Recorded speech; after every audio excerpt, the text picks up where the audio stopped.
बोलो तेजाजी महाराज की। बोलो महाराजा सूरजमल जी की। बोलो भारत माता की। भारत माता की। धन्यवाद। आज इस अंतर्राष्ट्रीय जाट संसद के इस महत्वपूर्ण सम्मेलन में हमारे मध्य उपस्थित मंच पर बैठे सभी आदरणीय अतिथिगण और सामने बैठे सभी जाट सिरदारी और सभी मेरे भाइयों और बहनों, आज मैं इस अवसर पर सबसे पहले धन्यवाद देना चाहूंगा भाई पलसानिया और कलवानिया को कि उन्होंने आज इतनी मेहनत करके और इस पूरे 130 देशों से ये एक संसद यहाँ पर बुलाई है। और निश्चित रूप से ये कारवा जैसा कि पूर्व में बताया गया आज से लगभग 6 साल पहले प्रारंभ हुआ और एक छोटे से कमरे में पलसानिया जी, कलवानिया जी, हरिराम जी, कवड़ा जी और उसमें मैं भी था और हमने शुरुआत की कि ऐसी एक संसद जो आने वाले कल में हम सभी संगठित हो सकें और इस समाज को आगे बढ़ाने के लिए हम कुछ करें, इसकी शुरुआत हुई और आज ये इतनी बड़ी संसद यहाँ पर आई है। मुझे पूरा विश्वास है कि ये संसद जो हमारे पूर्व वक्ताओं ने समाज को दिशा देने के लिए और जो चर्चा की और आगे जो वक्ता बोलेंगे उनमें से मंथन करके और आगे ले जाएंगे और जाट समाज को आगे बढ़ाने का काम करेंगे। जाट समाज और जाट हमेशा और जाटों की ये कस्में खाई जाती थी कि ईमानदारी और सच्चाई और एकता की कसम खाई जाती थी। और अब हमें आगे हम किस तरह से अपने इस एकता को ले जा सकें, उस सच्चाई को हम ले जा सकें, ईमानदारी को हम पहचान बना सकें, इसके लिए हम सबको काम करने की आवश्यकता है। हमारे समाज में राजनीतिक, सामाजिक, आर्थिक और मानसिक तरीके से हम किस तरह से समृद्ध हो सकें, इस दिशा के अंदर हम सबको मिलकर काम करने की आवश्यकता है। और मैं आपसे कहना चाहूंगा कि हमारे समाज का और जिस तरह जाट समाज का इतिहास वीरताओं से भरा पड़ा है, पूर्व वक्ताओं ने इसके बारे में बहुत कुछ बताया। मैं बताना चाहूंगा कि वीरता का इतिहास हम सब के लिए प्रेरणादायक है। एक एक इतिहास के पन्ने को अगर हम उस पुस्तकों को पढ़ते हैं, हमारे इतिहास को अगर खंगालते हैं, तो उसमें हमें बहुत कुछ सीखने को मिलता है। हमारे प्रेरणादायक वो चीजें हैं, लेकिन उनको हम जीवन के अंदर कैसे उतारें, इस दिशा में हम सबको निश्चित रूप से मंथन करने की आवश्यकता है। और मैं आपसे कहना चाहूंगा कि आज जिस तरह से हमारे समाज के अंदर कुछ चीजों को मेरे मन में जो आया, मैं कहना चाहता हूं कि हमारा समाज लगातार शिक्षित भी हो रहा है, आर्थिक दृष्टि से समृद्ध भी हो रहा है, लेकिन मुझे लगता है कि आज इस संसद में बैठे लगभग जितने भाई है समृद्ध भी है, आर्थिक दृष्टि से भी सक्षम है, लेकिन मेरे ऐसे भाई भी जो गांव में दूर दराज ढाणियों में बैठे हैं, उनको हम सबको साथ लेकर चलने की भी आवश्यकता है। क्योंकि मैं देखता हूं, मैं जिस क्षेत्र से आता हूं, रेगिस्तान के धोरे, हमने हमारे पूर्वजों ने बहुत कष्ट देखे हैं वहां पर, बाड़मेर, जैसलमेर, पाकिस्तान की सीमा पर हमने युद्धों को भी झेला है और उनके वहां की परिस्थितियों को भी झेला है। और आप में से भी यहां पर बैठे हैं जिन्होंने भी ऐसे कष्टों को झेला है, लेकिन कभी हमने न तो मुगलों की गुलामी स्वीकार की, न कभी अंग्रेजों की गुलामी मन से कभी स्वीकार की, और ना करेंगे, चाहे कैसी भी परिस्थिति बन जाए। यह हमारे खून में है। और हम बात हमेशा सच्ची कहते हैं, चाहे अगले को कड़वी लगे तो लगे, उसका हमारे ऊपर कोई फर्क नहीं पड़ता, जो कहते हैं मुंह पर कहते हैं। एक उदाहरण देना चाहता हूं। एक बार क्या हुआ, एक राजा जी थे। तो वो राजा थे, ऊपर से सीढ़ियों से लुढ़क गए, नीचे गिरने लगे, धीरे धीरे धीरे लुढ़कने लगे। तो एक सीढ़ी से नीचे गिरे। तब वहां जो उनके उपासक या उनके जो अनुयायी या जो लोग खड़े थे, वो कहने लगे खम्मा खम्मा। जैसे गिरे वैसे खम्मा खम्मा करते रहे। और जैसे ही सबसे नीचे गिरे, उस समय एक जाट पास में खड़ा था। उसने कहा हेवड़ो, यानी कि काम पक्को। जैसे ही ऐसे कहा तो राजा हुआ नाराज। उसने कहा तलवार निकाल के कि मेरे को तुमने ऐसे कैसे कहा। उसने कहा सबने खम्मा खम्मा खम्मा की, आप रुके क्या? मेरे हौड़े के बाद में अगर आप एक सीढ़ी भी नीचे गिरे हो तो बता दो। तो इस तरह से हमने कभी किसी की परवाह नहीं की। जो है मुंह पर कहने वाले समाज है। इसलिए मैं आपको दो चीज कहकर मैं बात वो पूरी करूंगा। हमारे समाज में मैंने एक चीज आपको कहा कि हमारे ऐसे भाइयों को हमें किस तरह से साथ लेके चलना है। हमारे गांव के अंदर हम सक्षम हो गए, लेकिन हमारा भाई, हमारा जो पड़ोसी है, हमारा वो भाई है जो किसी न किसी कारण से सामाजिक आर्थिक दृष्टि से पिछड़ा है, तो उसको भी हम साथ लेके चलें। और दूसरा, हम सभी किसान परिवार से आते हैं और किसान परिवार होने के नाते मैं कहना चाहता हूं कि हमारे इस देश के अंदर कृषि के अंदर बहुत संभावना है। और हम जय जवान जय किसान का नारा लगाते हैं। आज चाहे कृषि के क्षेत्र में हो, चाहे देश के बॉर्डर के ऊपर हो, जाट का बेटा डट कर खड़ा है। वो देश की सीमा के ऊपर जान देने के लिए भी खड़ा है और खेत और खलियान के अंदर देश का अन्न और पेट को भरने का भी काम कर रहा है। इसलिए मैं आपसे कहना चाहता हूं कि कृषि के अंदर मैं आपको दो चीज कहकर जाना चाहता हूं। खेती के अंदर हमने कहा है उत्तम खेती, मध्यम व्यापार, लास्ट में नौकरी। लेकिन कुछ धीरे धीरे ऐसा लगा कि उसका उल्टा हो गया। आज मेरे युवा साथी नौकरी की ओर जाना चाहते हैं और नौकरी करना पसंद करते हैं। और इसके पीछे भी कई बड़ी कारण बने होंगे। हम सभी किसान बिरादरी से आते हैं, किसान हैं।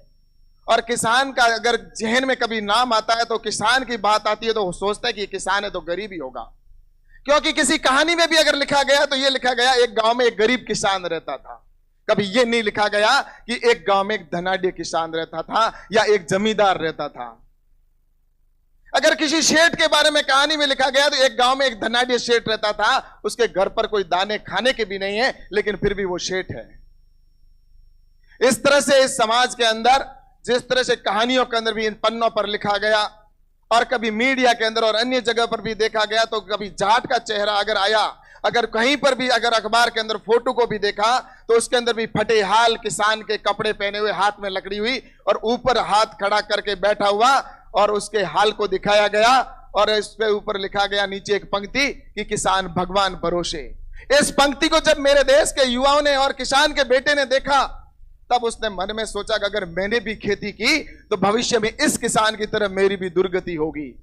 इसलिए किसान के बेटे ने नौकरी करना पसंद किया। लेकिन मैं आज यहां से मंच से कहकर जाना चाहता हूं कि किसान का बेटा अगर ठान ले और कृषि के अंदर निश्चित रूप से एक आईएएस और आरएस से भी ज्यादा कमाई इनकम कर सकता है। लेकिन मैं आपको यह बताकर एक उदाहरण देकर जाना चाहता हूं। आज ये जो यहां पर बैठे समाज के बंधु, ये जो एक क्षेत्र है यहां पर जो ये अपना सभागार है बिरला ऑडिटोरियम, इस बिरला ऑडिटोरियम की जितनी जगह के अंदर अगर एक किसान का बेटा अगर सिर्फ मशरूम की खेती कर ले तो भी कम से कम 1 करोड़ रुपया सालाना इनकम कमा कर जा सकता है। यह मैं दावे के साथ में कहता हूं, क्योंकि मैंने रिसर्च करके और इसके ऊपर पूरा काम करके देखा है। लेकिन हम इस दिशा के अंदर मैं कहना चाहता हूं हमारी चाहे और भी कई ऐसी खेतियां हैं। और दूसरा मैं आपको यह भी कहना चाहता हूं कि इस परिसर के अंदर यहां पर मंच से कहना चाहता हूं कि सरकार की योजनाओं को हमारे किसानों तक पहुंचाने की भी आवश्यकता है। अगर पैसों की आवश्यकता है तो भी सरकार देने के लिए तैयार है।